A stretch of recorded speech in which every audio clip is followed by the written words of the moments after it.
अब देखिए, अपन पढ़ रहे थे बाजारों के बारे में। अपन मुख्यतः पढ़ रहे थे पूर्ण प्रतियोगिता बाजार के बारे में, पर उससे पहले बाजार की भूमिका के बारे में चर्चा कर रहे थे। थोड़ी बहुत अपन ने पिछले वाले जो अपना वीडियो था उसमें चर्चा की है कि भाई बाजार क्या होते हैं, किस प्रकार उनका वर्गीकरण किया जाता है। तो बहुत सारी ऐसी बातें होती हैं जिनके आधार पर बाजारों का अलग अलग रूप प्रदर्शित होते हैं।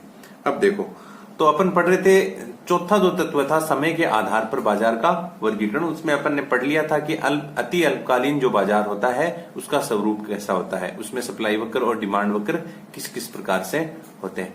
अब जो इसकी दूसरी स्थिति है अति अल्पकालीन बाजार से आगे, तो वो आता है अल्पकालीन बाजार।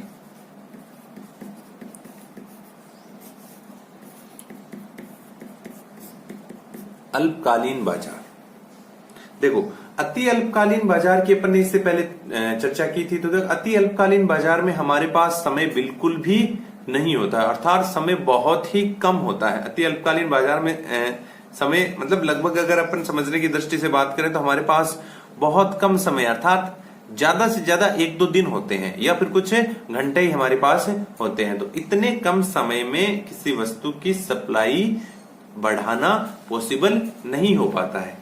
तो अति अल्पकालीन बाजार में इसीलिए जो वक्र है, सप्लाई वक्र है, वो बिल्कुल क्या हो जाता है, कांस्टेंट हो जाता है, स्थिर हो जाता है। तो दूसरी जो स्थिति है अल्पकालीन बाजार जिसको कहते हैं, तो देखो अल्पकालीन बाजार में अति अल्पकालीन बाजार की तुलना में क्या होता है, हमारे पास थोड़ा सा ज्यादा समय होता है हमारे पास। अर्थात अति अल्पकालीन की बजाय अल्पकालीन बाजार में हमारे पास थोड़ा सा अधिक समय होता है, जिसके कारण हम वस्तु की जो पूर्ति है उसमें थोड़ा बहुत परिवर्तन कर सकते हैं। किसकी तुलना में, अति अल्पकालीन की तुलना में। तो देखो डायग्राम बनाते हैं अपन फिर से।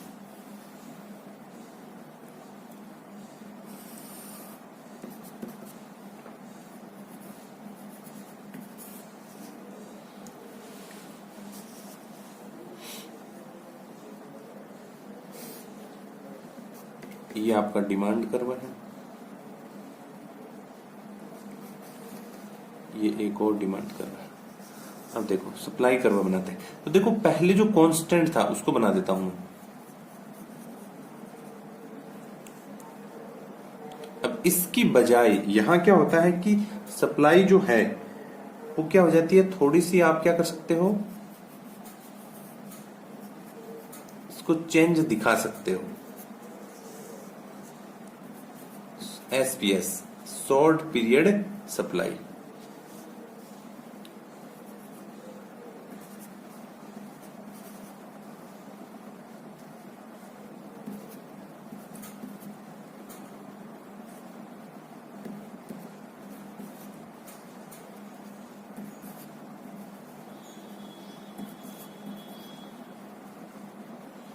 देखिए ये जो डायग्राम है इसके आधार पर अपन देखते हैं।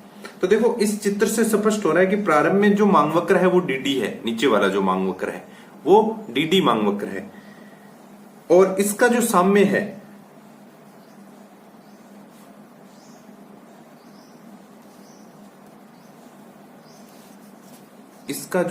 है वो हो रहा है अपना यहां पे, मान लेते हैं E पॉइंट पे।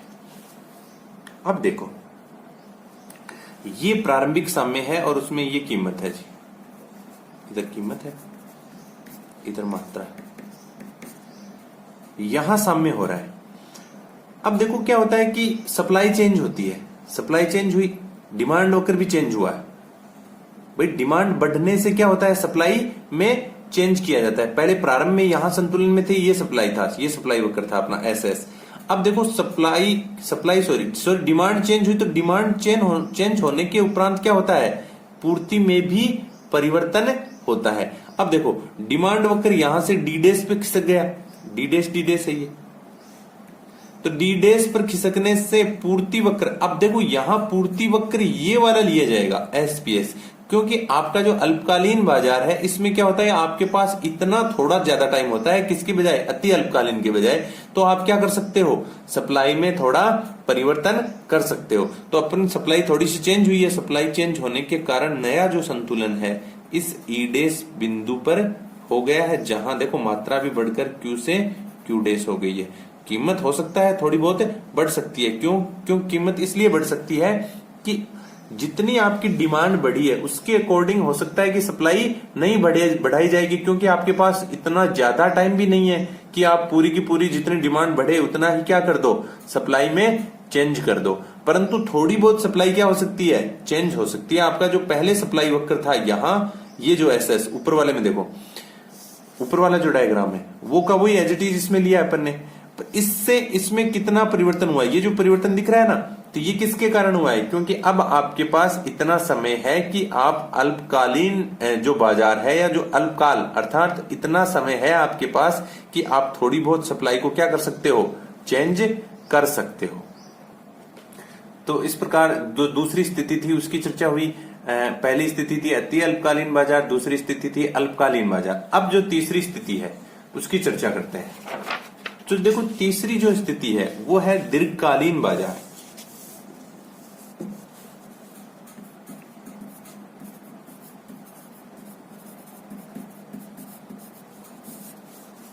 दीर्घकालीन बाजार, दीर्घकाल में आपके पास या किसी सप्लायर के पास में इतना समय होता है कि वो जो डिमांड है उसके अनुरूप ही क्या कर सकता है, सप्लाई में परिवर्तन कर सकता है। अर्थात समय की अवधि इतनी ज्यादा हो जाती है कि अगर डिमांड बढ़ती है तो डिमांड के हिसाब से ही सप्लाई में भी क्या किया जा सकता है, बदलाव किया जा सकता है, उसको बढ़ाया जा सकता है। देखो डायग्राम बनाते हैं अपन, उससे समझेंगे।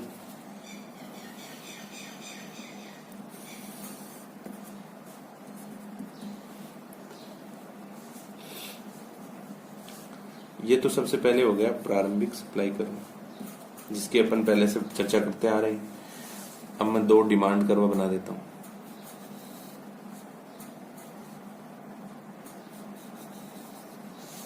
ये है आपका प्रारंभिक डिमांड कर्व, ये है चेंज होने के बाद में डी डेस।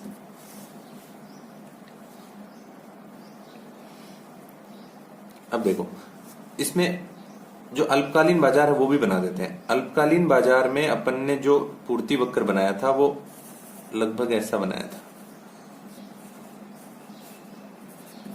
एसपीएस, ठीक है। और यहां अपन संतुलन में थे, प्रारंभिक संतुलन तो है यहां पर, फिर थे अपन यहां पर ईडेस। अब देखो अब अपन चर्चा कर रहे हैं दीर्घकाल के लिए, लॉन्ग पीरियड सप्लाई के लिए। तो देखो लॉन्ग पीरियड सप्लाई में आपके पास इतना अधिक समय होता है कि आप डिमांड के तदनुसार या डिमांड के अनुरूप ही क्या कर सकते हो, सप्लाई में परिवर्तन, लॉन्ग पीरियड सप्लाई। तो आपके पास इतना अधिक समय है, ये आपका लॉन्ग पीरियड सप्लाई कर्व है। तो आपके पास इतना अधिक समय है कि आप लगभग डिमांड के अनुरूप ही, देखो यहां कीमत ये थी प्रारंभ में पी, फिर अपन ने बात की थी कि अल्पकालीन अवधि में तो वहां कीमत और बढ़ गई थी, क्योंकि आपके पास इतना ज्यादा समय नहीं था कि आप डिमांड के अकॉर्डिंग पूरी सप्लाई को बदल पाओ, तो ये पी डेज था। अब यहां अब संतुलन है इस पॉइंट पे, भाई आपका डिमांड कर्व ये है तो आपका सप्लाई कर्व यहां इसको प्रतिच्छेद कर रहा है, तो मैं इसको नाम दे देता हूं ई डबल डेस। या अब इस बिंदु पे क्या है, आपका संतुलन है, अर्थात आपकी डिमांड और सप्लाई यहां काट रही है, तो कीमत का निर्धारण यहां होगा। हाँ हो सकता है थोड़ी बहुत कीमत में बदलाव हो, परंतु देखो उतनी कीमत नहीं बढ़ी है जितनी की किसमें बढ़ी थी, जितनी अल्पकालीन बाजार में बढ़ी थी। तो देखो थोड़ा बहुत ही डिफरेंस है, इस कीमत और इस कीमत में थोड़ा बहुत ही डिफरेंस आया है। तो देखो कहने का मतलब है, और मात्रा बढ़कर ये हो गई, मात्रा तीनों में ही चेंज हुई है, उसमें मात्रा बढ़ी थी, यहां क्यू थी मात्रा, ये क्यू डेस क्यू डबल डेस। तो देखो ये मात्रा है, ये कीमत है। देखो समझने की बात ये है कि दीर्घकालीन बाजार है, उसमें एक उत्पादक के पास में इतना समय होता है कि वो क्या कर सकता है, वो उत्पादन के साधनों में बदलाव करके जिस अनुरूप डिमांड में परिवर्तन हुआ है या जिस अनुरूप डिमांड बढ़ी है उसी अनुरूप क्या कर सकता है, सप्लाई को प्रभावित कर सकता है या बढ़ा सकता है, जिसके कारण जितनी डिमांड में वृद्धि हो उसी अनुरूप क्या कर दे, सप्लाई में भी परिवर्तन करके और फिर क्या कर सकता है, बाजार में अपनी वस्तुओं को बेच सकता है। तो इस प्रकार ये जो तीसरी स्थिति थी दीर्घकालीन बाजार की, वो स्पष्ट होती है। बहुत सरल सी बात है, डायग्राम एक दो बार बनाओगे तो उससे क्या हो जाएगा, बिल्कुल स्पष्ट हो जाए। अब देखो इसमें सबसे मेन जो बात है वो ये चल रही है कि जो तीन स्थितियां अपन ने पढ़ी है, ये थी सबसे पहले वाली स्थिति अति अल्पकाल के लिए, वो भी साथ चल रही है। इसके बाद में थी अल्पकाल के लिए, ये वक्र सप्लाई वक्र बना था अल्पकाल के लिए। फिर शॉर्ट पीरियड सप्लाई है, एसपीएस इसीलिए लिखा गया है इसको। अति अल्पकालीन बाजार था, फिर क्या था, अल्पकालीन बाजार था, उसके बाद में दीर्घकालीन बाजार है। तो तीनों जो स्थितियां हैं एक ही डायग्राम से स्पष्ट हो रही है कि इसमें क्या नहीं हो सकता था, अति अल्पकालीन में आपके पास बहुत ही टाइम ना के बराबर था, इसलिए आप सप्लाई में बिल्कुल भी बदलाव नहीं कर सकते। दूसरी जो स्थिति थी अल्पकालीन, उसमें क्या था, आपके पास थोड़ा बहुत समय ज्यादा था अति अल्पकालीन की बजाय, इसलिए आप सप्लाई को थोड़ा बहुत क्या कर सकते थे, परिवर्तित कर सकते थे। अब जो तीसरी स्थिति है दीर्घकालीन बाजार, इसमें क्या है, आपके पास इतना समय है कि आप क्या कर सकते हो, सप्लाई को डिमांड के अनुरूप क्या कर सकते हो, बदल सकते हो। अब देखो एक और स्थिति आती है इसमें, चौथी, अति दीर्घकाल, अति दीर्घकाल बाजार, कालीन बाजार। देखो अति दीर्घकालीन बाजार क्या है, तो जैसे दीर्घकालीन बाजार है, दीर्घकालीन बाजार अगर अपन समय के हिसाब से देखें, जैसे कि सबसे पहले अति अल्पकाल, तो अति अल्पकाल में कुछ घंटे होते हैं या फिर एक आध दिन होता है। दूसरी है उसके बाद में अल्पकाल, तो अल्पकाल में हो सकता है कि मान लो उसके पास कुछ हफ्ते हो, एक आध हफ्ता हो, एक हफ्ता हो या 2 हफ्ते हो, इतना ही समय हो। फिर दीर्घकाल, तो दीर्घकाल में क्या होता है कि समय आपके पास 1-2 वर्ष तक आ जाते हैं समय। तो पहले में था 1-2 दिन, 1-2 दिन, पहली जो स्थिति थी किसकी, जिसमें आता अति अल्पकाल को लेते हैं। दूसरी जो स्थिति थी अल्पकाल की, उसमें हो सकता है 1 से 2 सप्ताह आपके पास। तीसरी जो स्थिति थी उसमें हो सकता है 1 से 2 वर्ष आपके पास, जो ये स्थिति थी दीर्घकालीन बाजार की। अब जो चौथी स्थिति है अति अल्पकालीन बाजार, इसमें हो सकता है आपके पास 10 से 20 वर्ष हो। अगर समय के हिसाब से अपन इसको समझना चाहें तो ये सबसे बेस्ट तरीका है कि उसमें समय आपके पास बहुत थोड़ा है, फिर उससे थोड़ा सा ज्यादा है 1 से 2, फिर 1 से 2 सप्ताह तक है, फिर 1 से 2 वर्ष तक है, फिर आपके पास 10 से 20 वर्ष तक अति दीर्घकालीन बाजार है। तो इस स्थिति में, अति दीर्घकालीन स्थिति में आप उत्पादक के पूरे ढांचे को ही परिवर्तित कर सकते हो। जैसे इसमें आप क्या कर सकते थे, इसमें आप हो सकता है कि भाई थोड़ा बहुत लेबर को चेंज कर सकते हो, थोड़ा बहुत रॉ मटेरियल बदल सकते हो, और इस प्रकार आप क्या कर सकते हो, सप्लाई को चेंज कर सकते हो। पर ये जो परिवर्तन है अति दीर्घकालीन बाजार, इसमें तो जो उत्पादन करने का तरीका है, पहले मान लेते हैं मैन मेड कार्य होता था, लगभग भाई आदमियों से कार्य किया जाता है। अब यहां आप क्या सकते हो, पूरा का पूरा मशीनरी या ऑटोमेटिक सिस्टम लगा सकते हो। तो इसके लिए आपको पूरा का पूरा क्या करना पड़ेगा, पूरा सिस्टम चेंज करना पड़ेगा, आपकी जो पूरी उत्पादक इकाई है उसको ही बदलना पड़ेगा। तो इसके लिए आपको क्या चाहिए, समय अधिक चाहिए। तो अति दीर्घकालीन बाजार की वह स्थिति होती है जिसमें एक उत्पादक अपने उत्पादन के पूरे तरीके को ही चेंज करके क्या कर सकता है, बाजार में अपनी सप्लाई को बदल सकता है। तो इस प्रकार बाजार की जो स्थितियां थी समय तत्व के आधार पर, चारों स्थितियां अति अल्पकालीन बाजार, अल्पकालीन बाजार, दीर्घकालीन बाजार और अति दीर्घकालीन बाजार, तो ये चारों की चारों स्थितियां इस प्रकार से स्पष्ट होती हैं। बहुत ज्यादा कुछ हार्ड नहीं है, सरल सी बात है, इंपॉर्टेंट है। अब जो इसके आगे इंपॉर्टेंट बात आएगी, तो ये चारों स्थितियां स्पष्ट हो गई। इसके आगे अपन पढ़ेंगे प्रतियोगिता के आधार पर वर्गीकरण, जो हमारे चैप्टर का नाम था, जहां से अपन ने चैप्टर स्टार्ट किया था, तो चैप्टर का नाम ही यही था कि पूर्ण प्रतियोगिता बाजार। तो यहां अब जो चैप्टर अपना स्टार्ट होगा वो है प्रतियोगिता के आधार पर बाजार का वर्गीकरण। अपन ने इससे पहले जो पढ़ा है उसमें अपन ने पढ़ा है कि समय के आधार पर बाजार का वर्गीकरण, क्षेत्र के आधार पर बाजार का वर्गीकरण, ऐसी बहुत सारी स्थितियों के आधार पर अपन ने बाजार का वर्गीकरण पढ़ा है। तो अब आता है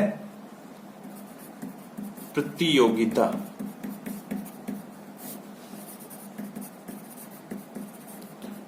के आधार पर बाजार का वर्गीकरण। प्रतियोगिता, अब अपनी प्रतियोगिताएं आएंगी कि प्रतियोगिताएं कौन कौन सी प्रतियोगिताएं होती हैं बाजार में, जिसके आधार पर बाजार का वर्गीकरण अलग अलग बाजारों को अलग अलग रूपों में बांटा जाता है। ठीक है, तो इसमें अपन पढ़ेंगे सबसे पहले पूर्ण प्रतियोगिता।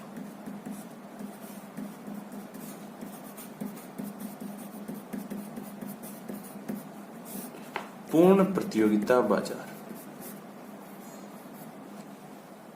ठीक है।